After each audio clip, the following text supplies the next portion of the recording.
বিহারিরে কি পরিমাণ কষ্ট করা হারে একমাত্র যারা বিহারি গুহাতে থাকছে তারাই কই হবো।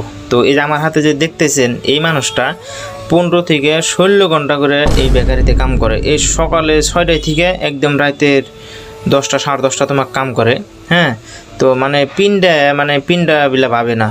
তো যাই হোক, আমরা উপরে আইছি। উপরে হওয়ার উদ্দেশ্য একটাই, আমাদের মালিকের একটা গুডাউন আছে, এই গুডাউনে একটা ফ্রিজ আছে।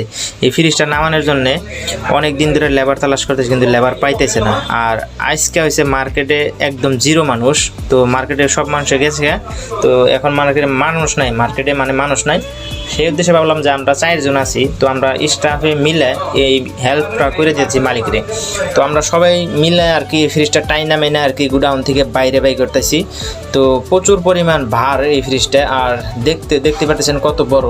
তো এটা আমরা এখন নামাবো তলে, 3 তলা উপর থেকে একদম মার্কেটের তলে নিয়ে যাইতে হবে। আর আমি একটা জিনিস দেখাই, এই সামনে যে সিঁড়িগুলো দেখতেছেন, এই সিঁড়ি দিয়ে তলে নামাইতে হবে। তো আলহামদুলিল্লাহ আমরা ভালোই আর কি ফ্রিজটা তলে নামিয়ে নিয়েছি, কিন্তু আমাদের প্রচুর পরিমাণ কষ্ট হয়েছে ভাই। হ্যাঁ, ব্যাকটেরি মানে একদম গাম বাইরে গেছে গা। তো যাই হোক, গাম বাইরে এলেও আর কি আলহামদুলিল্লাহ সাকসেস হয়েছি, ফ্রিজটা ভালো তলে নামাইছি আর কি। তো এখন আমরা মার্কেটে থেকে বাইরে একদম বাইকেরে নিয়ে পড়ছি মার্কেটে থেকে। এই যে দেখতে পাচ্ছেন এত বড় ফ্রিজ, 2 ডোরওয়ালা।